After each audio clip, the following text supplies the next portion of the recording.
నమస్తే, నేను మీ Gopi. Welcome back to our channel. ఈరోజు మనతో వచ్చరికి పొలిటికల్ అనలిస్ట్ ఎమ్మంది రామారావు గారు ఉన్నారు.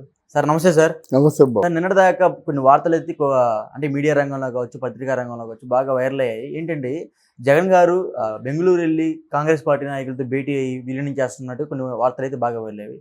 సో అదేవిధంగా అక్కడ ఉన్న గాలి జనార్దన్ రెడ్డి, బెంగళూరులో ఉన్న గాలి జనార్దన్ రెడ్డిని కూడా ఆయన కలిసి మా పార్టీని బీజేపీలో విలీనం చేస్తా అన్నట్టు కొన్ని వార్తలు బాగా వైరల్ అవుతున్నాయి. సెంట్రల్ నుంచి మోడీ ఫోన్ చేసి జగన్ నువ్వు టెన్షన్ పడకు, నేను వెనక నేనున్నా అన్నట్టుగా ప్రధానమంత్రి గారు కూడా ఆయనకి భరోసా ఇస్తున్నట్టుగా కొన్ని వార్తలు అయితే వైరల్ అవుతున్నాయి. సో దీంట్లో ఎంత నిజముందంటారు? మనం సంక్షిప్తంగా చెప్పుకుందాం. గాలి జనార్దన్ రెడ్డి ఎవరు? వీరిద్దరూ అత్యంత సన్నిహితులు. ఓ విధంగా చెప్పాలంటే ప్రాణ స్నేహితులు అని చెప్పచ్చు. ఆయన తాలూకు ఆస్తి, ఈయన తాలూకు ఆస్తి పోటీలు పడి ఆస్తులు సంపాదించారు. పోటీలు పడి ఆఖరికి బాత్రూములు కూడా బంగారంతో కట్టించుకున్నారు. వీళ్ళ కూర్చున్న కుర్చీల దగ్గర నుంచి. తర్వాత ఆయన్ని అరెస్ట్ చేశారు. ఇంత ప్రాణమిత్రుడు కాస్త ఏం చెప్పాడంటే, జగన్మోహన్ రెడ్డి నాకు గాలి జనార్దన్ రెడ్డి తెలుసు, అంతే, అంతమించి నాకేం తెలియదు అని చెప్పాడు. అంత మాయగాడు ఒకటి. రెండోది, ఈరోజు అవసరం పడింది, గాలి జనార్దన్ రెడ్డికి వెళ్ళారు. గాలి జనార్దన్ రెడ్డి అవసరం బీజేపీ పార్టీకి కూడా ఉంటుంది. కానీ గాలి జనార్దన్ రెడ్డిని వాళ్ళు ఎలా నమ్ముతారండి? ఆ డబ్బు మనిషిని ఎలా నమ్ముతారు? చంద్రబాబు నాయుడు అంటే రాజకీయంగా హెల్ప్ చేస్తాడు. నీ తక్కువైతే 4 రాష్ట్రాల ముఖ్యమంత్రిని తీసుకొచ్చి నీ పీఠాన్ని సుస్థిరంగా ఉండేలా చేస్తాడు. ఈయనేం చేస్తాడు? ముఖ్యమంత్రులు కొనలేడు కదా. ఇది ఏమైనా చేయరు. జగన్మోహన్ రెడ్డి కానీ గాలి జనార్దన్ రెడ్డి కానీ వాళ్ళ డబ్బుతో వాళ్ళ బలాన్ని ప్రదర్శిస్తారు. బుద్ధితో ప్రయోగించే ఆ బలాన్ని ప్రదర్శించే వాళ్ళు కావాలి, కానీ ముందు డబ్బుతో ఏ పని జరగదు. ఒకవేళ మోదీ కానీ మోదీని కలుసుకొని బీజేపీ పార్టీలో చేర్చానంటే మరి కూటమికి అర్థం ఏమిటి? బీజేపీ పార్టీలో చేరుతానంటే మరి ఆంధ్రదేశం కోసం కదా అతను మాట్లాడుతున్నాడు. ఆంధ్రదేశంలో ఒకరితో తెలుగుదేశం జనసేనతో కలిసి కూటమిగా ఉన్నాడు కదా. మరి బీజేపీలో చేర్చుకోవడంలోనూ చేరడంలోనూ అర్థం ఏమిటో ప్రజలకు చెప్పాలి. రెండోది ఏంటంటే, ఒక హంతకుడికి ఆశ్రయం ఇచ్చాడు బీజేపీ పార్టీ అని ఒక బాగా వదంతి ఉందన్నమాట. ఇలాగ హంతకులకి ఆశ్రయం ఇవ్వబట్టే అంతకుముందు 400 సీట్లు కళ్ళు మూసుకుని వచ్చినాయి. ఈరోజు ఆ బ్రేక్ ఈవెన్ అవ్వడానికి ఎన్నో తంటాలు పడ్డారు. ఆఖరికి వేస్ట్ గార్డ్ అనుకున్నటువంటి ఆంధ్రదేశపు మన వీళ్ళు పార్టీ వర్గాల వారు, జనసేన తెలుగుదేశం వాళ్ళే చివరకు ట్రంప్ కార్డులు అయ్యారు. ఇలా చివరి నిమిషంలో నితీష్ని తీసుకొచ్చి అక్కడ పెట్టేసరికి తక్కువ ఓట్ల మెజార్టీతో పిఎం పీఠాన్ని దక్కించుకున్నాడు. అంటే ఏమిటి? వాళ్ళ క్యారెక్టర్ మీద ఒక అపనమ్మకం ప్రజల్లో కలిగిందని. అంతకంటే పెద్ద రుజువు అవసరం లేదు కదా. మాకెందుకు సీట్లు చాలు, మాకు ఎనఫ్ సీట్స్ ఉన్నాయి, మాకు 393 సీట్లు ఉన్నాయి, మాకెందుకు, ఎవరు అవసరమో తనకు లేదని చెప్పాడు. ఎప్పుడు? జగన్మోహన్ రెడ్డికి 22 సీట్లు ఉన్నప్పుడు. జగన్మోహన్ రెడ్డికి 22 సీట్లు ఉన్నప్పుడు ఆ మాట చెప్పాడు, మాకు ఎవరు అవసరం లేదని. ఈయన కూడా అదే మాట రిపీట్ చేశాడు. ఇప్పుడు ఏ సీట్లు ఉన్నాయి కానీ కలుపుకుంటాడు.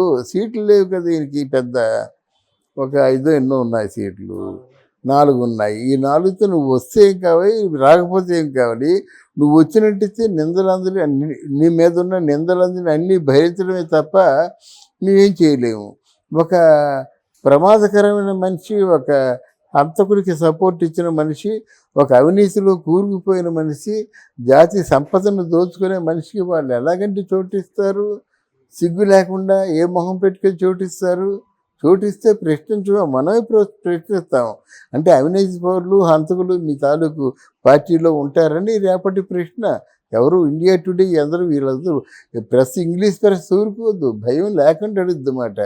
అంటే ఎవరైనా ఒక హత్య చేసి బీజేపీలో చేరిపోతే అది పూర్తిగా రూపుమాసిపోతుందా అని అడిగే, అంటే అవకాశం ఇవ్వకూడదు కదా, ఇవ్వరు కదా.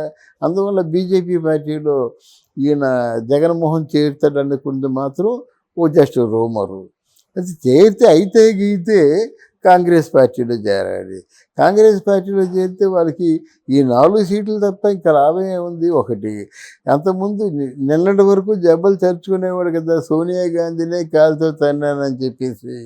ఈరోజు సోనియా గాంధీ కాలు పట్టుకోవడానికి కిందికి వెళ్తాడు? ఒకటి.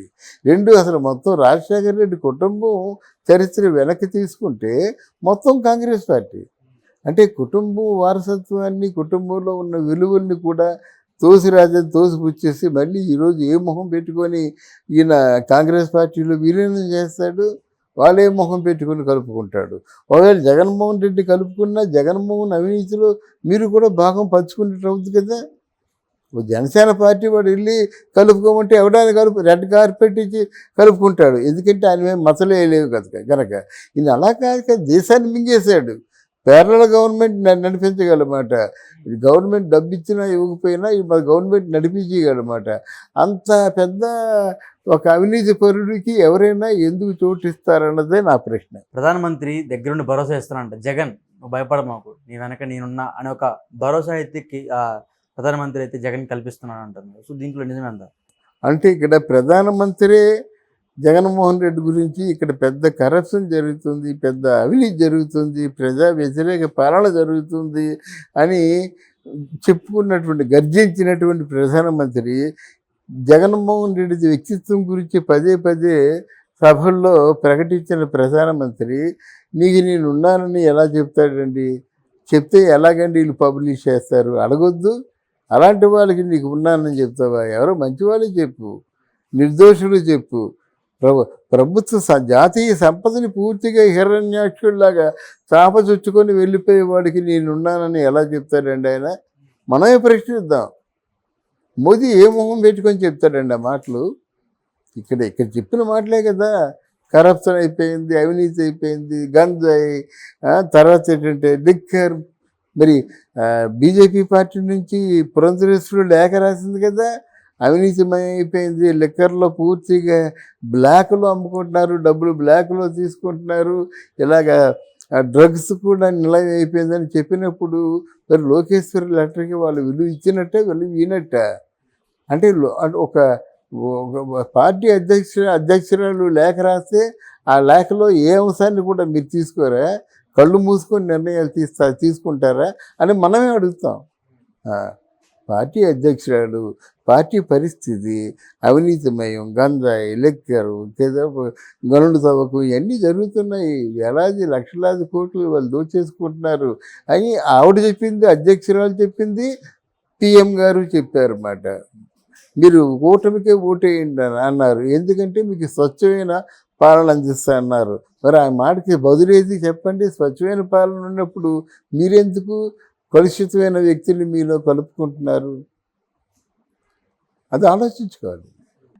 ఏమిటి 1000 కోట్లు 1,00,000 కోట్లు ఏమి చేసుకుంటాడు, ఈయన పోయినప్పుడు ఏమైనా వస్తుందా అన్నదే పెద్ద ప్రశ్న అన్నమాట. అదో పిచ్చి పట్టింది. ఒక మేనియాలో ఉన్నాడు, డబ్బు ఉండాలి, పెద్ద 26 ప్యాలెస్లో ఆయన ఏం చేస్తాడండి? ఏ ప్యాలెస్లో పడుకుంటాడు? అందువల్ల తెలియక ఆయన ఏదో నేనే గొప్ప, నేనే రాజు, నేనే మంత్రి అనుకున్నాడు, దెబ్బతిన్నాడు. ఇక ముందు రాజకీయాల్లో రావాలన్నా దెబ్బతింటాడు.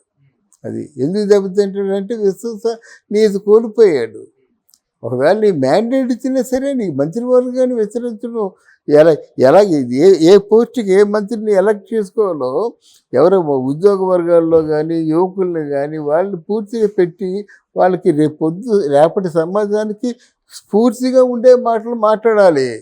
నీ అమ్మ మొగుడు వచ్చి బొచ్చి పీకుతాడా అంటే పార్లమెంట్లోనే ఎంత అసహ్యకరమైందండి. వాడు పేలాడు అనుకోండి, నువ్వు వెంటనే దాన్ని ఖండించొద్దు. అందువల్ల నీ చేత కాదు, నీ పార్టీని నడిపించడం చేత కాదు,